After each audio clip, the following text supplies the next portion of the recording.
Safety is a really key component to embodying love, to embodying your divinity, to living your soul's wisdom. And I could probably talk about this for hours and hours and hours around safety specifically. It's a huge component of everything I do. But for the purposes of today, one of the main reasons we can often feel disconnected from our soul's wisdom is because our soul doesn't feel safe to be in our body. And trauma can disconnect. We can feel afraid of trusting that soul wisdom when other people don't see it or understand it. We can feel afraid of feeling because it can be overwhelming.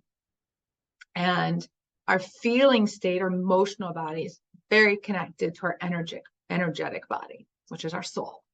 And so when we live in a world that doesn't tell us feelings are accepted, they're weak, they're inferior, to be spiritual is not to feel, all of this programming can affect our ability to accept and be with and lean into our feelings instead of being afraid of them or running away from them, especially when they're really intense, especially when we have an inner critic or an inner judger that's saying you shouldn't be feeling that, or that's not, that's not how I want you to feel, or that's too bad, or that's a negative emotion. And all of this inner critic, the inner judge, can keep us from being with our experience. And when we're judging ourselves, we don't feel safe. Emotionally, internally, we don't feel safe. We are judging ourselves.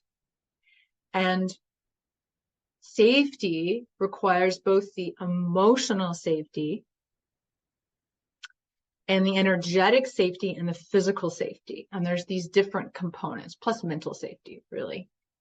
But for today, we're talking about emotional safety as it relates to the nervous system. And then we're also going to do a practice where we can energetically tap into safety. And the emotional safety is really developing the capacity to feel consciously, no matter what the inner critic is saying about the feeling, to, oh, I feel this thing. I feel grief, for example, or I feel anger. I acknowledge that I feel this way. Now, if you're out in public, that might be all you can do in that moment. But then you can come back to it. Or if it's a recurring feeling in particular that keeps coming up, to really take a moment to become curious about it, to open your heart to that feeling, because it's there for a reason. It has so much wisdom. There's so much wisdom in everything we feel.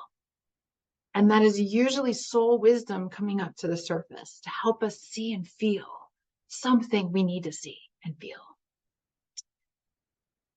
And we are generally afraid that we're never going to stop feeling the emotion and it's just going to be there permanently. But the truth is, when you create space and time to feel that feeling and you truly feel it, it doesn't linger because it's energy. Emotion is energy in motion. Energy in motion. Emotion. Meaning, when you truly feel it consciously, as a witness, as an observer, it moves and then you free yourself of it. When we don't feel it, it literally creates this like stagnancy in the body, technically in the nervous system, but also in the cells. And it creates this like, the nervous system is like this channel. And the nervous system, when it's out of balance, can create overwhelm, anxiety, panic, stress, lots of different things in the body. It affects everything in the body. Well, when we have a bunch of suppressed emotions, the nervous system starts to get like clogged. right? So imagine, I was talking with a client about this the other day, like this is not a very scientific definition, but I want you to get the visual of how it works. So like, imagine you have all these suppressed emotions, like here's the nervous system, and then you got boom, boom, boom, you got all these emotions in here. Well, it's like, oh my God, it's so overwhelmed all of the time because there's so much in there clogging it and it can't really move. And then, so in order to free the nervous system, so that one little thing doesn't send you into another overwhelm, one little thing into another overwhelm, you have to acknowledge, feel this energy and let it move. Feel the energy, let it move. Feel the energy. So then you literally clear the channel. You're creating that clarity so that when something happens externally, you're not already in overwhelm. It's too much, panic, stress, anxiety, whatever it is, trigger, major trigger. That you're clearing it consistently so that something external happens, you might still feel the feelings. That's normal. That's being alive. As long as we are alive and our heart is open, we're going to feel. But that it's not so overwhelming. It doesn't send you into shutdown. It doesn't send you into overdrive. You can consciously be with it, and it can move through you more quickly because there's not a ton of other stuff keeping it from moving. I hope that makes sense. Does that make sense? Okay. So when the nervous system, when we don't allow ourselves to feel consciously with love, with acceptance, with compassion and self-forgiveness, and receive the wisdom of the feelings, we can't feel safe in the body because energetically our nervous system is too overloaded to feel safe, because our nervous system is not only moving and regulating all the functions of the body, but it's also very linked with our fight, flight, freeze response. Some say fawn now. But our nervous system response is related to our safety, our ability to actually be in our body and be fully present. And here's the thing, when you're not fully present in your body, you're not in your heart. So in order to feel love, embody love, give love, overflow with love, receive love, you have to be present. You have to be in your body. You have to be aware. But it's very hard to be present in your body when your nervous system is and so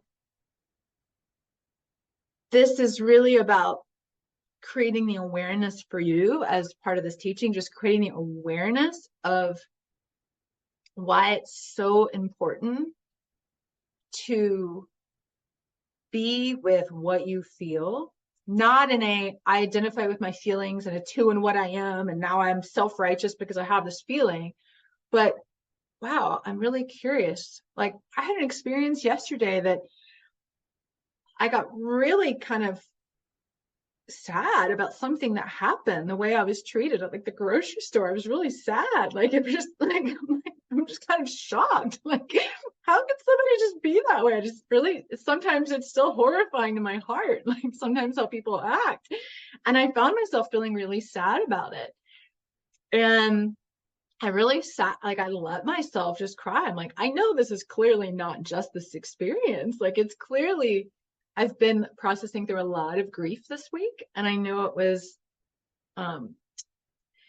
my nervous system, because I was already consciously moving through and processing grief out of the body, that the other incident just kind of, right, it was helping open actually the channel for even more grief to just flow through. So I just like held myself and I let myself just like cry and sob consciously.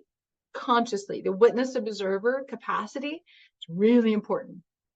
That's why meditating gives us that capacity to observe ourselves and our feelings.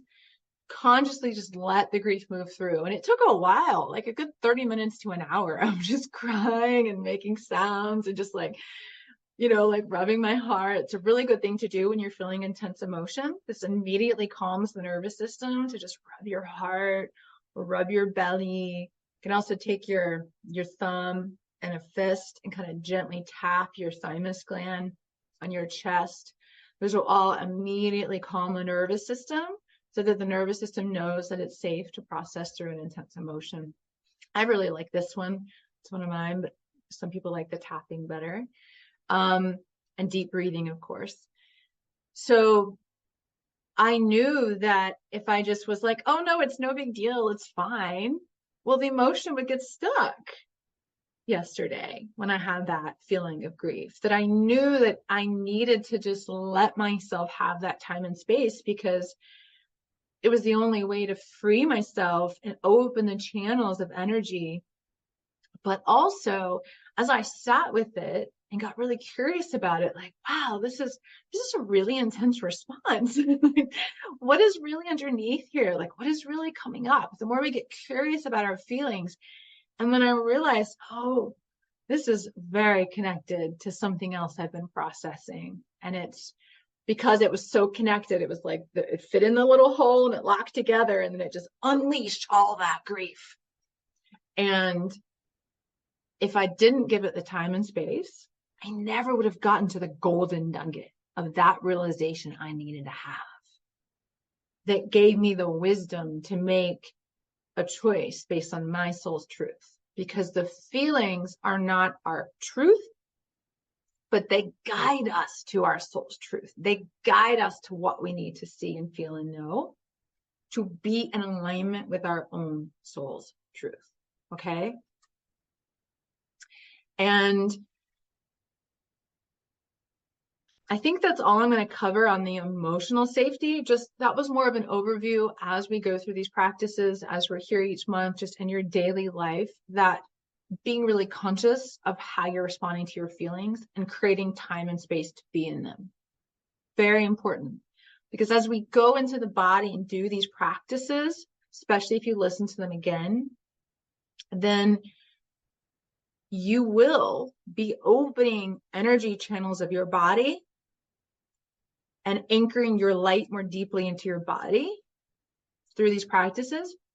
And as you do that, the stuff that's stagnant has no choice but to come up. And so if it's coming up and you're going, just go back down, you're defeating the point. Okay? So it's really important as you go into the body, anything suppressed is going to start to move. Only when it's ready, and only when your soul is ready to receive it. So again, there's no fear. Your soul is only letting you see what it knows you're ready to see and handle. Okay? It's not like everything comes up at one time. That's the mind. That's the fear. Oh no, what does it mean? I'm not going to be able to handle it. That's the mind. That's ego, right? The soul is only going to give you what it knows you're ready for. And when we're going through any sort of transformation, a lot more can come up. Like right now, we're in between eclipses. There's a lot coming up. And it's because your soul is ready to transform that old wound. It's ready to release that emotion that's been burdening you. It's ready. So it's the only reason it comes up. It's because your soul is ready for more. It's not to punish you, right? It's to help you hold more light, hold more love, hold more power. Let that sink in. I think the only other thing I want to say before we go into the practice for time's sake is that one of the things we're going to be doing today is creating a little more energetic safety in the body. And so as we're creating more safety, which like I said is my passion, so I could go on and on and on and on, but as we're starting to create more safety, it's important that we create the emotional safety through radical self-love, but it's also important that we start to attune the body to what it feels like to feel safe and energetically creating that feeling. Because if you're like me, I never knew what it was like to feel safe. I didn't grow up in a safe environment. I didn't know what it was like to be able to trust, to be able to feel safe, to be able to truly feel supported. And so I've had to create that. I've had to entrain my body to feel that.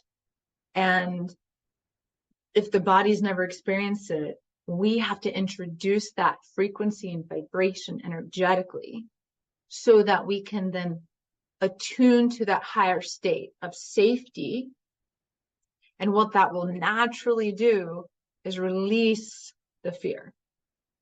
Like when you attune to higher states of love and start to embody that and create that energetically, that frequency, the lower vibrations of, say, fear have no choice but to begin to come to the surface and dissolve, because you are transmuting the energy into higher states through this energetic capacity that we're going to start developing through Soul Embodiment Sundays.